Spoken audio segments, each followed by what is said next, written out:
Selamat datang kembali di channel Kontraktor versus Owner. Sesuai dengan judul video pada hari ini, saya akan membahas dinamika kehidupan mahasiswa di Teknik Sipil ITB ya. Ini berdasarkan pengalaman saya waktu tahun 2015 sampai 2019. Mungkin kalau nanti ke depan setelah zaman pandemi itu mungkin ada perubahan ya. Nggak tahu kalau sekarang nih jadinya seperti apa. Tapi saya akan menceritakan waktu dulu. Sebelumnya jika kalian masih mengikuti channel ini, bisa tulis di kolom komentar ya, konten seperti apa yang kalian inginkan. Atau request mungkin cerita-cerita dulu waktu saya kuliah atau segala macam. Karena mungkin aja sekarang banyak perbedaan gitu ya.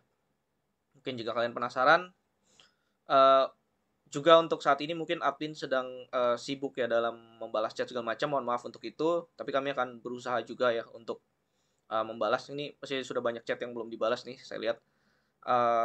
Nanti kami akan coba balas satu-satu. Dan seperti biasa ya, kalau ada pertanyaan silakan aja langsung di kolom komentar. Dan saya akan mulai videonya.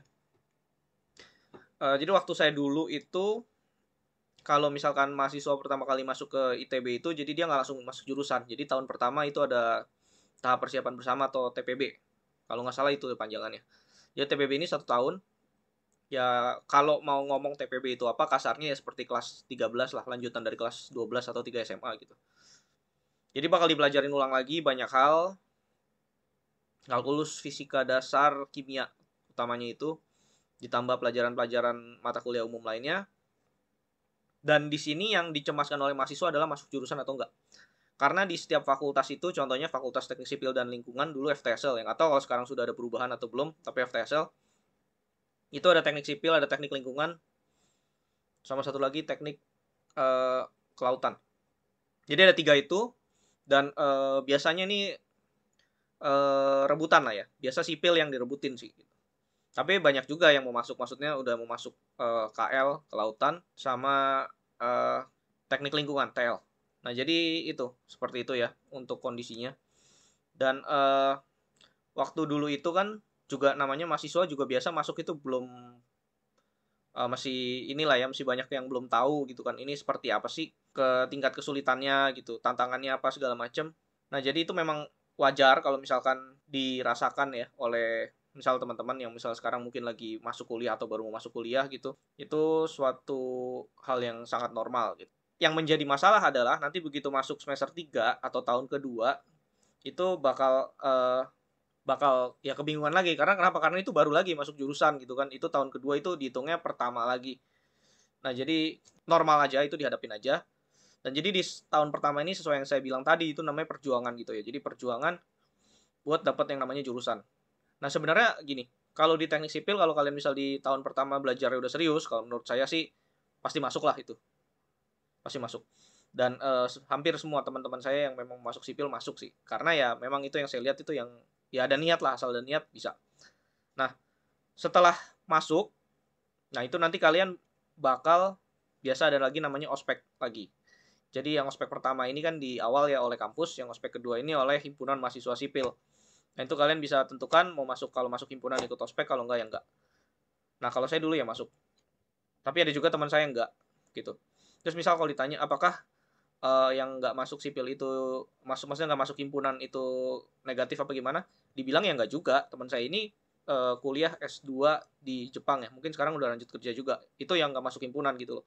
Jadi hebat juga gitu loh, malah uh, lebih hebat juga dari rata-rata yang masuk himpunan gitu. Jadi nggak, itu nggak menentu, tapi bukan berarti saya merekomendasikan untuk tidak masuk himpunan gitu ya. Kalau memang kalian ada yang ingin kalian kerjakan di situ ya masuk aja gitu, kenapa nggak. Nah jadi seperti itu ya. Juga sebenarnya banyak juga orang maksudnya yang nanti kerjanya bagus segala macam setelah dari himpunan juga banyak gitu. Tapi kan kalau mau di rata-rata ya nggak semuanya bagus-bagus juga gitu. Sedangkan kalau ini kan ada satu yang memang nggak masuk himpunan 100% ya itu bagus hasilnya gitu. Ya mungkin kan ini cuma satu orang. Lagi-lagi balik ya, itu keputusan kalian. Jadi nanti di ospek gitu kan, di ospek banyak tugasnya segala macam. Dan ya itu perjuangan. Kenapa? Karena di tahun pertama ini pelajaran teknik sipil basic-basicnya itu di situ, statika, mekanika fluida segala macam itu di semester 3 atau tahun kedua. Nah, sedangkan ini biasanya waktu dulu zaman saya bentrok sama ospek di awal-awal. Jadi banyak sebenarnya pelajaran yang harusnya ngerjain tugas segala macam malah jadinya ngerjain tugas ospek gitu loh. Atau bahkan ospek waktu itu sampai malam-malam. Nah,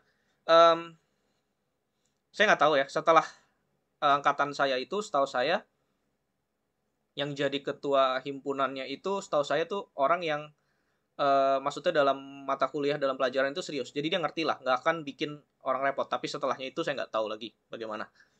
Nah jadi seperti itu tahun tahun keduanya itu jadi bakal ya hitungannya seperti baru lagi. Nah di sini biasa banyak kaget-kagetnya ya karena kalau dari mungkin dari kelas 12 ke TPB itu mungkin ya masih banyak hal yang sama gitu. Tapi dari kelas dari TPB ke penjurusan di sipil itu banyak hal yang benar-benar baru banget. Gaya belajarnya, gaya UTS, gaya UAS itu baru banget. Nah, biasa tipikalnya seperti ini dinamikanya ini yang kalian mau dengar pasti di sini. Jadi awal-awal dapat pelajaran seperti biasa. Nah, itu mahasiswa akan merasa namanya bebas. Jadi dia akan merasa punya banyak waktu segala macam, padahal semua itu hanya semu. Jadi di awal-awal ya maksudnya.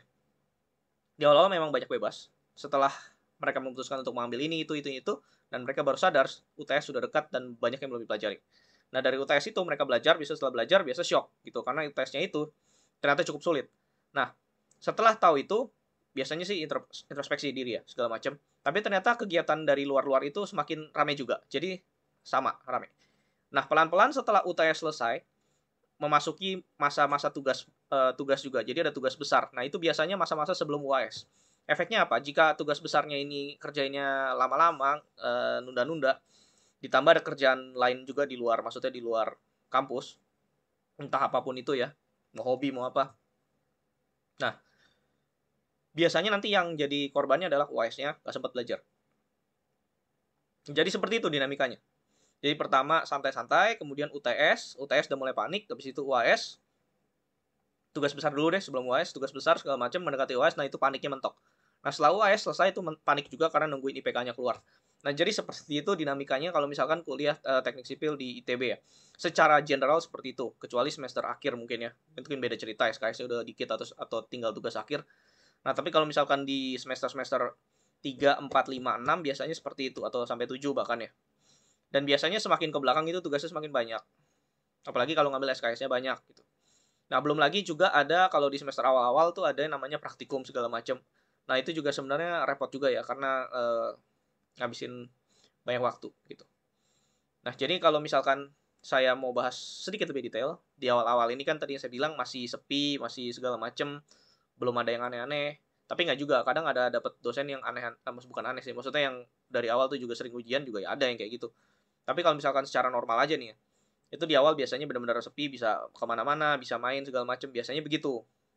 Nah, tugas-tugas belum banyak, bisa bolak-balik juga mau kemana terserah lah pokoknya. Begitu udah mulai UTS, nah itu mulai masa-masa mulai agak panik. Belum ada tugas sih, belum ada tugas nih. Ya udah, jadi masih pada bisa sempat belajar gitu di UTS. Nah UTS-nya itu biasa 1 minggu, 1 minggu gitu atau mungkin 1 minggu lebih lah ya kalau misalkan banyak. Nah mungkin hari ini ada, besok ada 2 kali gitu kalau ngambil SKS banyak, besoknya kosong gitu. Nah seperti itulah kurang lebih. Nah, biasanya juga ada yang belajar mepet-mepet ya udah, ya gitu gimana. Terus masalahnya nih teknik sipil ini banyakan kan hitungan ya, kebanyakan.